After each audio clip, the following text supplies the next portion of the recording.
ও মিনতি মা গো, তোমার দাঁতগুলো কি সাদা গো। আবার হাসো দেখি, কি সাদা গো বাবারে।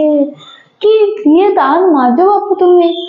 আমার না কলগেট দিয়ে মাজি তাও সাদা হয় না। তোমার কি সুন্দর দাঁত গো।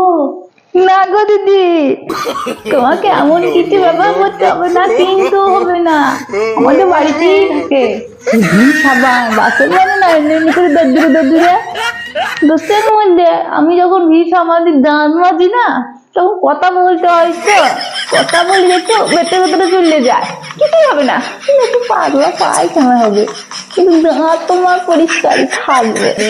পাতলা পায়খানাটা হবে, পেটে একটু খুব ব্যথা করবে, একটা ওষুধ খেয়ে নেবা, খালি ভালো হয়ে যাবে, দাঁতগুলো তো পরিষ্কার থাকবে। না বাবা, তুই দাঁত মাজ, আমার সামান্য দাঁত মেজে দরকার নাই বাবা রে। আবার আমি তোর মতন ওষুধ খাবো নাকি? পেটে ব্যথা করবে, বমি পায়খানা হবে, না দরকার নাই। আমি বাবা পালাই, আমি কলগেটই ভালো।